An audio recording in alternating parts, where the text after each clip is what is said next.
ఇబ్బంది ఏం లేదు. 14 ఏళ్ల పాటు కారు బ్రహ్మాండంగా ఉద్యమం ఉరికింది. ఇక్కడి నుంచి ఢిల్లీ దాకా ఉరికింది. ఆ తర్వాత 10 ఏళ్ల పాటు కారు మొత్తం తెలంగాణలోని గల్లీ గల్లీలో ఉరికిందంటే 24 ఏళ్ల పాటు కారు బ్రహ్మాండంగా 100 కిలోమీటర్ల స్పీడ్ తో ఉరికినాక కొన్ని రోజులు సర్వీసింగ్ పోయింది. అంతే, ఏం కాదు, జస్ట్ సర్వీసింగ్. ఆయిల్ కొట్టేయాలి, క్లచ్ ప్లేట్లు మారవాలి, జర బందోబస్తుగా మళ్ళీ అన్ని సెట్ చేసుకొని మళ్ళా చేవెళ్ళ హైవే ఎక్కితే పార్లమెంట్ ఎన్నికల్లో రైమని 100 కిలోమీటర్ల స్పీడ్ తో ఉంటారు. రేపు రోజున రంజిత్ రెడ్డి గారిని గెలిపించుకొని మళ్ళా మనకి ఏ కాలే బాగానే ఉన్నామనే మాట మనమే చెప్పే ఒక బంగారు అవకాశం ముంగట్నే ఉన్నది. దీనిలో పెద్ద బాధపడవలసింది, కింద మీద కావాల్సింది ఏం లేదు. నిజానికి డిసెంబర్ 3 నాడు ఎన్నికల ఫలితాలు వచ్చిన రోజు నేను ఆ రోజు మన సోదరులందరికీ చెప్పిన, రాష్ట్రంలో ఉండే ప్రజలందరికీ కూడా చెప్పిన, ఇప్పుడు మళ్ళా యాడ్ చేస్తా ఉన్నా. ఆ రోజు ఏం చెప్పినామంటే, మాకు ప్రజలు 2 సార్లు 14లో అవకాశం ఇచ్చిండ్రు, 18లో అవకాశం ఇచ్చిండ్రు, 10 ఏళ్ళు ప్రభుత్వాన్ని నడిపే, రాష్ట్రాన్ని నడిపే అవకాశం ఇచ్చిండ్రు. వాళ్ళకి ఎప్పటికీ రుణపడి ఉంటాం. ఈసారి కొత్త పాత్ర ఇచ్చిండ్రు, ప్రతిపక్ష పాత్ర ఇచ్చిండ్రు. తప్పకుండా ఆ పాత్రలో కూడా ప్రశ్నిస్తూ బలమైన ప్రతిపక్షంగా ప్రజల తరపున గొంతు వినిపిస్తూనే ఉంటామనే మాట చెప్పినాం. ఇవాళ కూడా తమ్ముడు కార్తీక్ రెడ్డి చెప్పిన, సోదరులు ఎంపీ గారు రంజిత్ రెడ్డి గారు చెప్పిన ఒకటి వాస్తవం. బలమైన ప్రతిపక్షం, అందులో తెలివైన ప్రతిపక్షం ఉంటే ఎక్కువ పనులు జరుగుతాయి, ప్రభుత్వంలో ఉండడానికి ఎక్కువ పనులు అయితే మాట నేను విజ్ఞప్తిస్తాం. ఇది మర్చిపోవద్దు. ఎందుకంటే తెలివైన వాడు, అందులో కేసీఆర్ లాంటి తెలివైన నాయకుడు, బలమైన నాయకుడు ఉంటే అవతలున్న వాళ్ళు ఎవరైనా సరే తప్పకుండా ఒళ్ళు దగ్గర పెట్టుకొని పనిచేయాల్సిన పరిస్థితి ఉంటుంది. వాస్తవం ఏంది?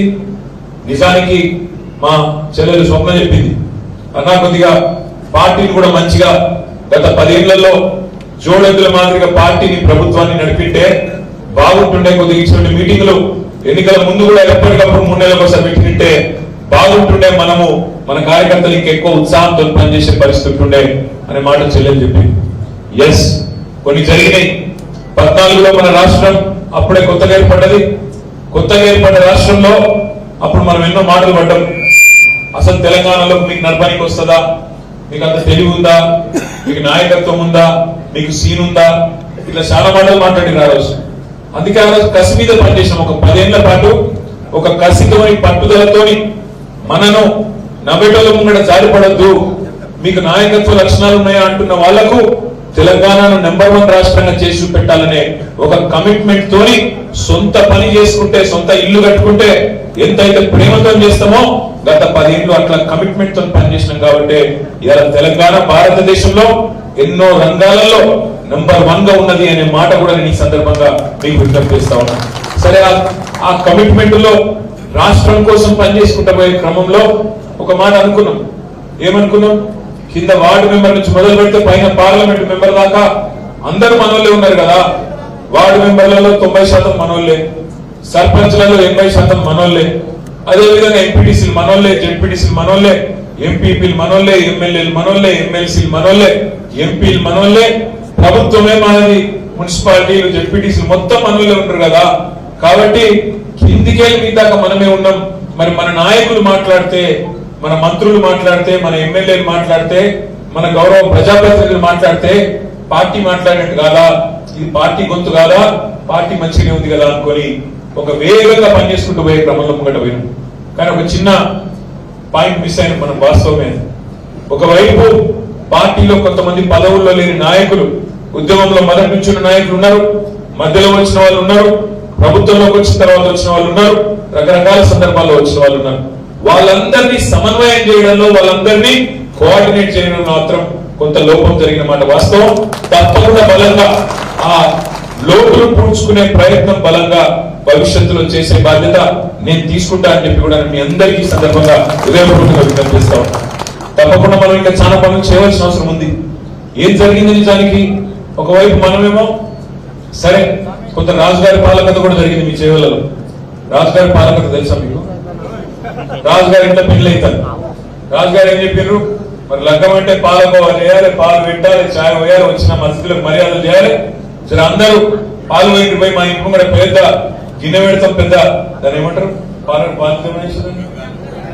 గంగారం సరే గంగాలం అనుకుందాం, మీ చేవలలో ఏమంటారు నాకు గంగాలం ఒకటి పెట్టి గంగాలంలో పాలు పోయిన ఏం చెప్పిందంట రాజు గారు. అందరూ ఏమనుకున్నారు, మా అవినాష్ రెడ్డి ఏమనుకున్నాడు అంటే కార్తీక్ అన్న చేస్తారని అవినాష్ అనుకున్నాడు. అనుకుని ఆయన పోయి నేను ఒక్కరిని పోయకపోతే ఏమవుతుందని నీళ్ళు పోసిండు. కార్తీక్ ఏం చేసిండు, మా అవినాష్ గారు వస్తాడులే అని కార్తీక్ కూడా నీళ్ళు పోసిండు. మహేందర్ అన్న ఏం చేసిండు, ఇద్దరు పొడేళ్ళు చేస్తారులే అని మహేందర్ అన్న పోయి ఆయన నీళ్ళు పోసిండు. ఆయనకి స్వప్న ఏం చేసింది, మా అన్నలందరూ ఉన్నారు వాళ్ళు చేస్తారులే అని ఆయన కూడా నీళ్ళే పోసింది. మొత్తం ఆఖరికి చూస్తే నీళ్ళే ఉన్నాయి, పాలు లేవు.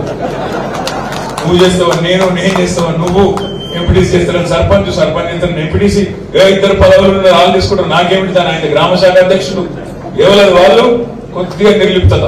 ఇంకోటి రంజిత్ అన్న చెప్పినట్టు ఎట్లా గెలిచేదిగా మనకేమైతుంది, గెలిచిపోయినాం. ఒక్కొక్కడ పోతే గమనిపిస్తుండే 1,00,000 మెజారిటీ అంటారు, 1,00,000 కాదు అయ్యా గెలవాలంటే 1,00,000 తగ్గుడే లేదు, అంత వనికిరాదు అయ్యా కొద్ది 1,00,000 కొద్దిగా తగ్గురి 50,000 40,000 1,00,000 కావాలి. అట్లా ఓవర్ కాన్ఫిడెన్స్ పోయి కొంత దెబ్బ పడ్డది.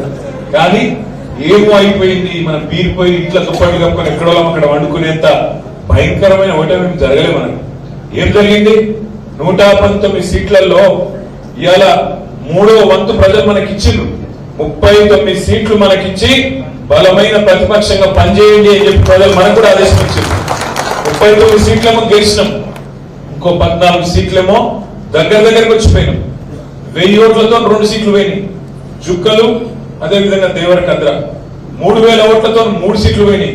ఇక్కడ చెప్పుకుంటే పోతే మొత్తం 14 సీట్లు దగ్గరికి వచ్చి 4-5 వేలలో పోయినాయి. ఎందుకు చెప్తున్నట్టు ఆ 14 సగం మనకు వచ్చిన ఇలా పరిస్థితి వేరే ఉంటుంటే నాకంటే బాగా మీకే తెలుసు. అయితే మీకు తెలుసు, నాకు తెలుసు, బయట చెప్పడానికి రాదు. నేనేమంటున్నా, మీ అందరు తెలుసుకోలేదు, ఏదో భయపడిపోయి ఏదో కన్ఫ్యూజ్ అయ్యే అవసరం కూడా ఏం లేదు. మార్పు అని ఆయన ఉదలగొట్టి పాపం అమాయకులైన మా తమ్ముళ్ళు మా చెల్లెలు కొంతమంది దానికి పాపం ఆగమైంది. నేను నిన్నగాక మొన్న జూబ్లీహిల్స్ కాన్స్టిట్యున్సీ లో ఒక మీటింగ్ ఉంటే అడిగి పోయినాక బయటకు వచ్చే వరకు మొత్తం ట్రాఫిక్ జామ్ కి నా కారు ఇరుకపోతే సపరేట్గా బయట ఆయన ఆటో ఉంటే ఆటోలో నేను ఆ ఎమ్మెల్యే గారు ఆటో ఎక్కినాం. ఆటోలో తెలంగాణ భవన్కి పోయినాం. ముచ్చట పెట్టుకుంటే పోయి నా తమ్ముడితో, ఏం పేరు తమ్మి అంటే, అన్న నా పేరు శాతం రమేష్ అన్న.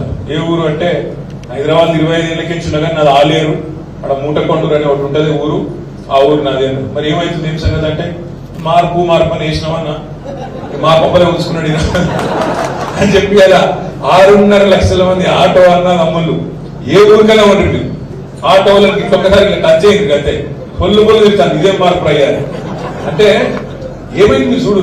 మీరు ఊళ్ళో కూడా రైతులను అడుగుతుంది, రైతుల దగ్గర ఓరండి. ఇప్పుడు మా బాలాజీ చెప్పి అక్షర సత్యం, వెంకటగిరి కృష్ణారెడ్డి చెప్తుండే ఇప్పుడు నాకు చెవుల, అన్నా నిన్న సేవలలో పొద్దున 10:30 కరెంట్ పోయిందంటే సాయంత్రం 5 గంటలకు వచ్చిందా, 5 గంటలకు వచ్చిందని చెప్తుండే.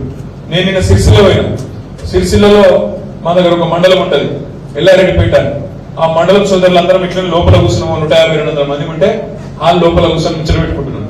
ఇక మరి ఎలక్షన్ ఉంది కదా ఎట్లా చేద్దాం ఏం సంగతి. అలా తమ్ముళ్ళు చెప్తారు, అన్న మొదటిసారి మోటార్ కాలిపోయిందన్న 10 ఏళ్ళ మోటార్లు కావాలంటే చాలా